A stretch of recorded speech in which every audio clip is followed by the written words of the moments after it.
नमस्कार साथियों, सबसे पहले मैं लोकसभा में नेता प्रतिपक्ष श्री राहुल गांधी जी का, संचार विभाग के महासचिव श्री जयराम रमेश जी का, मीडिया और प्रचार विभाग के अध्यक्ष श्री पवन खेड़ा जी का और इस आयोजन में शामिल सभी वक्ताओं का धन्यवाद करता हूँ। ये कार्यशाला केवल एक कार्यक्रम नहीं है, ये हमारे विचार और संघर्ष की निरंतरता है। आज जब देश जातीय न्याय की बात कर रहा है, तब कांग्रेस पार्टी का ये दायित्व बनता है कि वह इस विमर्श को दिशा दे, उसे नारे से नीति तक ले जाए और जितनी आबादी उतना हक को केवल एक नारा नहीं बल्कि एक राष्ट्रीय संकल्प बनाए। Shyam steel flexi strong TMT बार, ये स्ट्रॉन्ग के साथ फ्लेक्सिबल भी है। आपदा मुसीबत कोई भी आए, ये घर को अटूट बनाए। जब टीएमटी फ्लेक्सी स्ट्रॉन्ग, तो घर रहे हमेशा के लिए स्ट्रॉन्ग। साथियों, हम सभी जानते हैं कि जातिगत जनगणना का मुद्दा कोई नया नहीं है। कांग्रेस पार्टी ने इसे लगातार उठाया है।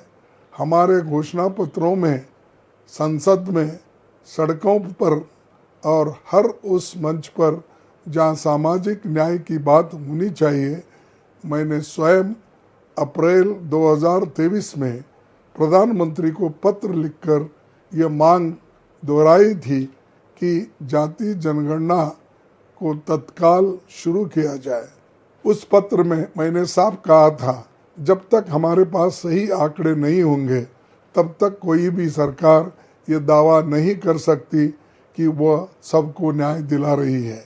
आज हमें ये पूछना है, ओबीसी, दलित और आदिवासी समुदायों की देश के सत्ता स्ट्रक्चर में भागीदारी क्या है और कितनी है? क्या वे मीडिया में, नौकरशाही में, न्यायपालिका में, कॉरपोरेट सेक्टर में और उच्च शिक्षा संस्थानों में अपनी आबादी के अनुपात में प्रतिनिधित्व रखते हैं? अगर नहीं, तो इसका कारण क्या है और समाधान क्या है? इसका समाधान है सच्चाई को सामने लाना, आंकड़ों को सार्वजनिक करना और फिर नीतियों का पुनर्निर्माण करना। यही कारण है कि जाति जनगणना को हम केवल एक आंकड़ों की कवायद नहीं मानते, बल्कि ये भारतीय लोकतंत्र का नैतिक दायित्व है। साथियों, हमें ये भी स्पष्ट रूप से मांग करनी है कि संविधान के अनुच्छेद 15(5) को तुरंत लागू किया जाए, जिससे ओबीसी, दलित और आदिवासी छात्रों को निजी शैक्षणिक संस्थानों में आरक्षण मिले। आज जब शिक्षा का बड़ा हिस्सा निजी क्षेत्र में केंद्रित हो गया है, तब इन समुदायों को उस पहुंच से वंचित रखना एक प्रकार का शोषण है। कांग्रेस का मानना है कि शिक्षा में समान अवसर के बिना कोई भी समाज बराबरी का नहीं हो सकता।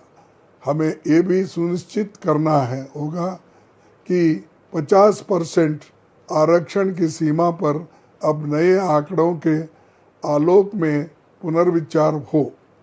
जब सामाजिक वास्तविकताएं बदल चुकी है और आंकड़े नई तस्वीर पेश कर रहे हैं, तो हमारी नीतियों में भी उसी अनुरूप परिवर्तन होना चाहिए।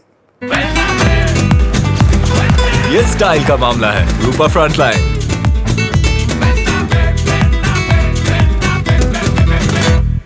आरक्षण की वर्तमान सीमा को आंकड़ों और न्याय दोनों के संतुलन से देखा जाना चाहिए, ताकि ओबीसी, दलित और आदिवासी समुदायों को उनका वास्तविक हक मिल सके। तेलंगाना में जो जाति सर्वेक्षण हुआ, उसने एक मॉडल प्रस्तुत किया जिसमें समाज विशेषज्ञ और सरकार सभी की भागीदारी रही। हम चाहते हैं कि केंद्र सरकार भी ऐसा ही जनसंवादी और पारदर्शी मॉडल अपनाए। हम इस प्रक्रिया में सहयोग करने को तैयार है। साथियों, आप सभी हमारे पार्टी के प्रवक्ता हैं, हमारे विचारों की आवाज़ है। आज जब देश जाति जनगणना को लेकर जागरूक हो रहा है, तब ये हमारी जिम्मेदारी है कि हम तथ्यों के साथ, संवेदनशीलता के साथ और निडर होकर इस विषय को जनता के बीच ले जाना है। ये न केवल सामाजिक न्याय की लड़ाई है, बल्कि संविधान की आत्मा की रक्षा की लड़ाई है।